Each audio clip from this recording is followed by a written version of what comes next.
Berjumpa lagi semuanya yang sangat berbahagia karena sudah dapat jatah udut di warung Bude Yanti. Sekarang kita akan kembali lagi diperlihatkan dengan Xiao Yan, Ye Beijing, Keyun dan yang lainnya yang pada saat ini bergegas menuju ke alam dewa kuno. Di dalam perjalanan Ye Beijing pada saat ini terus-menerus merayu Xiao Yan untuk melakukan kultivasi ganda. Xiao Yan yang menyadari bahwa Xiao Yan tidak lagi bisa lari pada saat ini hanya bisa berkata bahwa Xiao Yan pada saat ini tidak bisa merasakannya. Menyadari apa yang dimaksud oleh Xiao Yan yang mengenai masalah perasaan, Ye Beijing kembali tersenyum dan berkata bahwa semuanya dapat dilakukan seperti kata pepatah, cinta akan bisa tumbuh seiring dengan berjalannya waktu.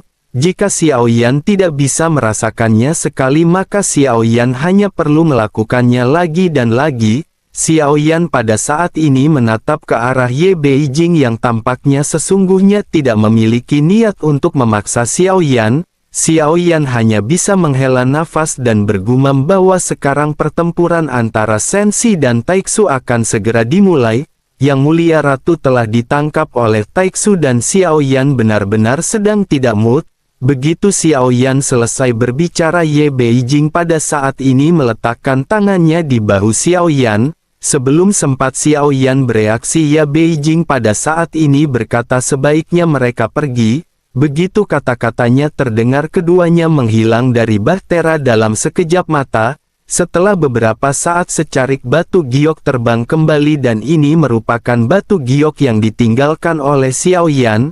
Xiao Yan memberikan pesan agar saudara-saudaranya segera membawa orang-orang dari alam dewa kuno ke Taixu. Xiao Yan juga akan meninggalkan jejak di dalam perjalanan. Sementara itu Xiao Yan pada akhirnya telah berada di atas kompas bersama dengan Ye Beijing. Keduanya melaju menuju kehampaan di depan mereka. Ye Beijing memandang dengan penuh rasa ingin tahu kelautan hampa yang dimiliki oleh Sensi. Dunia ini tampak lebih luas jika dibandingkan dengan dunia iblis keabadian kuno. Ye Beijing pun bergumam bahwa dunia ini sangat menarik. Terakhir kali dirinya datang ke sini adalah ribuan tahun yang lalu. Laki-laki di sini juga lebih kuat jika dibandingkan dengan di dunianya. Mendengar hal tersebut Xiao Yan pada saat ini sedikit mengerutkan kening karena Ye Beijing berbicara tentang laki-laki. Xiao Yan merasa cemas dan Xiao Yan pada saat ini benar-benar sendirian di hadapan Ye Beijing. Xiao Yan pada akhirnya mau tidak mau segera bertanya apa yang dilakukan oleh Ye Beijing. Mendengar hal tersebut Ye Beijing pada saat ini hanya tersenyum sebelum akhirnya memegang kerah bajunya. Selanjutnya dirinya melangkah mundur, dirinya merubah pakaiannya dan sosoknya pada saat ini memegang kecapi yang dijepit di pinggang indahnya. Xiao Yan pada saat ini benar-benar bingung dan Xiao Yan bertanya apa yang akan dirinya lakukan pada saat ini. Ye Beijing dengan masih tersenyum segera berkata bahwa dirinya hanya ingin memainkan lagu untuk Xiao Yan. Begitu selesai berbicara pada saat ini suara merdu dari kecapi lonjak dan Xiao Yan tiba-tiba merasa rileks dan bahagia. Bersama dengan hal tersebut Ye Beijing dengan kekuatannya pada saat ini memberikan sebotol anggur kepada Xiao Yan. Ye Beijing menjelaskan bahwa ini adalah Xian Shen Niang anggur yang memiliki kualitas terbaik. Tuan muda bisa minum dan hanya dengan cara ini dirinya akan bisa menikmati musiknya. Xiao Yan pada saat ini sedikit terkejut mendengar apa yang baru saja dikatakan oleh Ye Beijing. Namun Xiao Yan hanya bisa sedikit mengangguk dan meminum anggur yang diberikan oleh Ye Beijing. Xiao Yan segera merasakan adanya perasaan hangat yang memenuhi mulutnya dan Xiao Yan bahkan bisa merasakan dengan jelas bahwa minuman ini membuat Xiao Yan semakin rileks. Semakin lama Xiao Yan pada saat ini tampaknya benar-benar terhanyut dalam suasana. Di sisi lain Ye Beijing pada saat ini kembali berkata bahwa monyong-monyong jika ada kesempatan dirinya pada saat ini ingin bertemu dengan jati diri tuannya. Xiao Yan pada saat ini terkejut dan bingung dengan apa yang dimaksud oleh Ye Beijing. Namun Xiao Yan tidak menanyakan apa yang dimaksud oleh Ye Beijing dan Xiao Yan pada saat ini hanya terus-menerus menikmati suasana yang ada. Setelah beberapa saat pada saat ini Xiao Yan menatap ke arah Beijing yang tampak menari dengan anggun di hadapannya. Bersama dengan hal tersebut Xiao Yan menatap ke bawah dan Xiao Yan menyadari bahwa pada saat ini ada sesuatu yang salah. Xiao Yan dengan cepat mencoba menekan api jahat di bawah perutnya tetapi ternyata hal ini sia-sia. Meskipun Xiao Yan pada saat ini pusing dalam keadaan mabuk tetapi kesadaran Xiao Yan masih jernih, Xiao Yan langsung bereaksi dan Xiao Yan menatap serius ke arah Ye Beijing dan bertanya selain dari anggur immortal ini apakah ada hal lain yang dicampurkan ke dalam anggur? Ye Beijing pada saat ini tersenyum dan bertanya apakah Tuan merasakan sesuatu? Dirinya pada saat sebelumnya telah menambahkan sedikit obat ke dalamnya. Xiao Yan tiba-tiba berdiri dan bertanya obat apa yang dirinya masukkan. Ye Beijing pada saat ini tersenyum dan menatap selangkangan Xiao Yan dengan mata yang bersinar. Sosoknya lanjut berkata bahwa obatnya sudah berpengaruh. Jika begitu permasalahannya maka dirinya bersedia melakukannya kapan saja. Xiao Yan tampak terlihat canggung dan Xiao Yan pada saat ini kembali duduk dan mengedarkan aura di tubuhnya. Sementara itu Ye Beijing bertanya mengapa Tuan pada saat ini kembali duduk, apakah obatnya kurang kuat dan jika begitu permasalahannya Tuan bisa mencoba meminumnya beberapa teguk lagi. Xiao Yan pada saat ini hanya bisa membuka matanya menatap ke arah Ye Beijing tanpa daya, sementara itu Ye Beijing pada saat ini perlahan-lahan mendekati Xiao Yan dan tepat ketika suasana ini membuat Xiao Yan merasa sedikit malu tiba-tiba pada saat ini keduanya sama-sama terkejut, segera mereka membalikkan telapak tangan dan batu giok bercahaya berwarna biru muncul, batu giok ini bersinar terang dan melihat hal ini sudut mulut Xiao Yan tanpa sadar sedikit terangkat. Di sisi lain Ye Beijing pada saat ini tampak sedikit tidak senang dan sosoknya mendengus dingin. Xiao Yan pada saat ini segera berkata bahwa tampaknya pertemuan telah diadakan. Ye Beijing mengutuk dan berkata bahwa ini sungguh sangat menyedihkan. Xiao Yan bersyukur di dalam hatinya dan Xiao Yan tidak menyangka akan ada waktu yang bisa menyelamatkan Xiao Yan dari sosok Ye Beijing. Melihat Ye Beijing yang marah tanpa banyak basa-basi lagi Xiao Yan pun segera berkata sebaiknya mereka pergi, mari mereka melihat mengapa pertemuan ini diadakan kembali. Dengan pemikirannya Xiao Yan pada akhirnya memasuki ruang alam dewa kekacauan. Xiao Yan merupakan orang yang pertama sampai sebelum akhirnya diikuti dengan Si atau nomor 4 atau Ye Beijing. Begitu mereka masuk ke sini mereka berdua terdiam dan memahami satu sama lain dan memutuskan untuk tidak saling berbicara, meskipun mereka sudah saling mengenal di dalam dunia nyata tetapi yang terbaik adalah jangan membiarkan orang lain menebak identitas mereka. Xiao Yan juga pada saat ini bertanya apakah tempat ini benar-benar hanya sekedar merupakan tempat pertukaran status dan informasi tentang dunia masing-masing. Setiap orang memiliki jawaban masing-masing di hati mereka. Xiao Yan juga bertanya-tanya apakah sesungguhnya peran pertukaran informasi ini bagi semua orang. Dapat dikatakan bahwa mendapatkan informasi dari dunia lain bukanlah hal yang baik untuk dunia masing-masing. Tampaknya hal ini memang dapat dikatakan bisa melindungi dunia mereka dengan lebih baik, tetapi kenyataan dan faktanya tidak seperti itu. Jika ada orang dengan motif tersembunyi maka informasi ini akan bisa dipergunakan. Bersamaan dengan Xiao Yan yang berpikir pada akhirnya semua sosok telah sampai dan mengisi platform mereka masing-masing. Nomor 1 juga seketika berkata karena semuanya telah sampai maka rapat akan dimulai. Namun sebelum pertemuan dimulai dirinya memiliki berita untuk diberitahukan kepada semua orang. Berita tersebut mengenai bahwa di antara mereka ada sosok yang bernama Zhang Mixi atau Master Pembawa Kehancuran. Begitu suara ini keluar di tengah keheningan semua orang pada saat ini hanya bisa terdiam.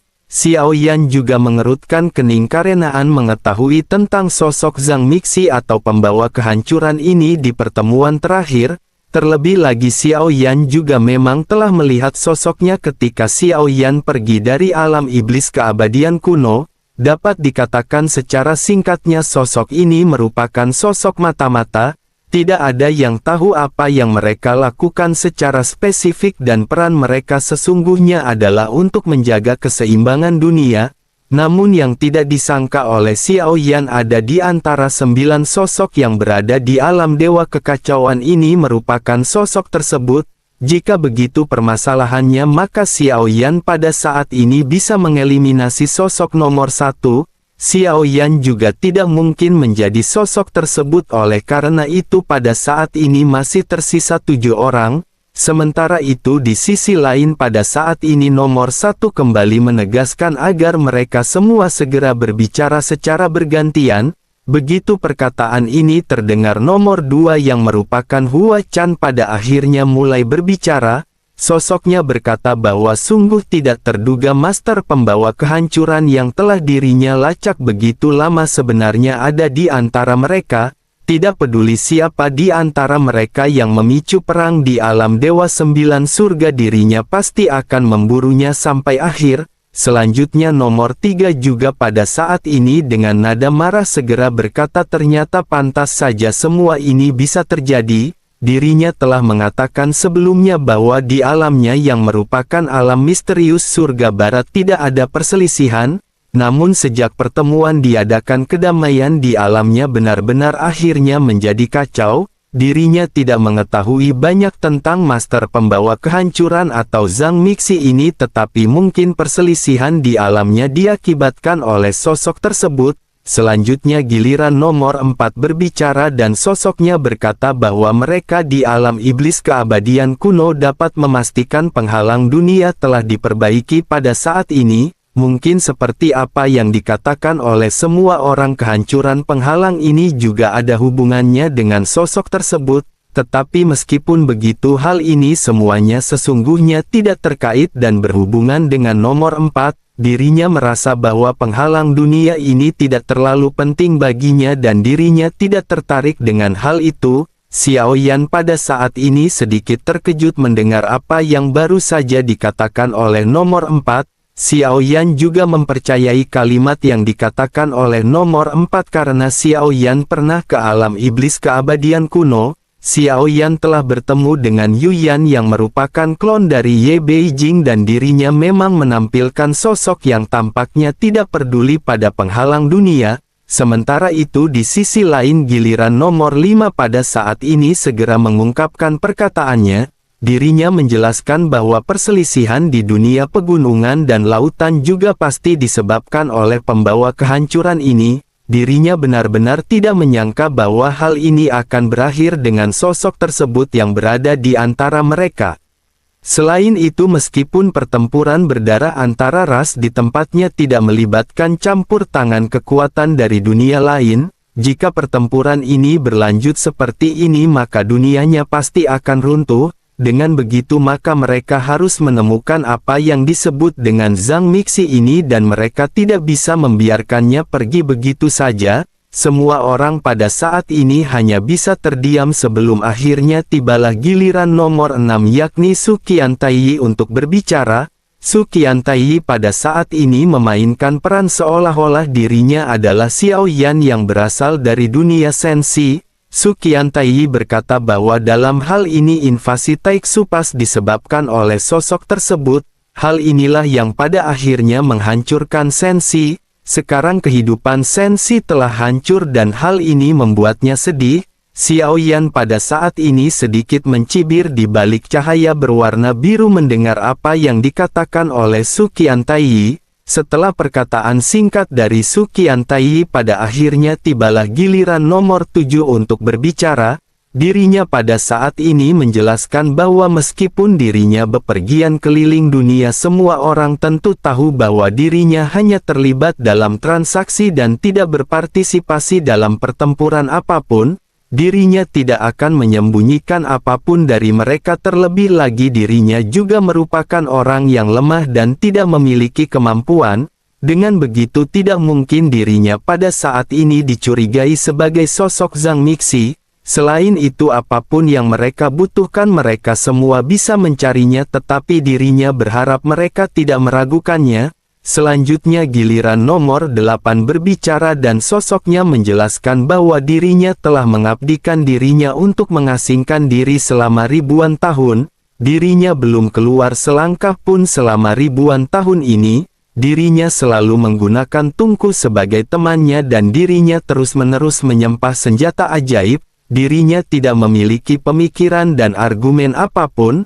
Apa yang mereka katakan pada saat ini juga sesungguhnya membuatnya merasa bosan dan itu tidak ada hubungannya dengan dirinya. Semua orang juga pada saat ini hanya terdiam hingga pada akhirnya tibalah giliran Xiao Yan berbicara, karena Su Qiantai sedari awal memerankan peran Xiao Yan, Xiao Yan juga sedari awal memutuskan untuk mengambil peran Su Qiantai. Xiao Yan pun menghela nafas dan Xiao Yan pada saat ini berbicara dengan nada sedikit sedih. Xiao Yan menjelaskan bahwa Xiao Yan merasa malu untuk mengatakan permasalahan ini. Dirinya pernah menjadi Raja Taiksu dan bisa dikatakan dirinya merupakan penguasa dunia pada saat itu. Namun waktu telah berlalu dan dirinya pada saat ini bukan lagi Raja Taiksu. Ini merupakan pilihan terakhir yang mutlak dan dirinya tidak tahu apakah Raja Taiksu sekarang memiliki hubungan dengan sosok yang mereka maksud atau tidak. Semuanya tidak lagi berada di dalam kendali miliknya, begitu juga dengan pertempuran yang dialami oleh Sensi. Semua orang juga pada saat ini terdiam sebelum akhirnya nomor 1 pada akhirnya kembali mulai berbicara. Nomor 1 menjelaskan karena semua orang pada saat ini telah melalui putaran diskusi dan mereka pada akhirnya dapat memilih, jika disetujui secara bulat maka mereka yang dicurigai akan dikeluarkan pada saat ini juga, mereka juga akan kehilangan kualifikasi untuk bisa memasuki alam dewa kekacauan. Begitu mendengarkan hal ini terjadi keheningan di sekitar. Xiao Yan pada saat ini bertanya-tanya di dalam benaknya siapakah sesungguhnya identitas nomor 1 ini. Dirinya tampaknya begitu kuat hingga dirinya memiliki kemampuan untuk mengeluarkan statement seperti itu. Dirinya juga dapat dikatakan merupakan orang yang mengumpulkan semua sosok yang berada di alam dewa kekacauan. Tapi meskipun begitu, apa yang tidak bisa dipahami oleh Xiao Yan adalah jika dirinya merupakan orang yang sangat kuat, jika dirinya merupakan keberadaan yang sangat tinggi, mengapa dirinya harus mempercayakan kepada Xiao Yan dan meminta sisik serta darah Zhu Jiuyin. Dengan kemampuan yang dimiliki oleh nomor 1 seharusnya dirinya akan dapat dengan mudah mendapatkan apa yang dirinya inginkan, seperti mendapatkan janda tato umang-umang tengkurap.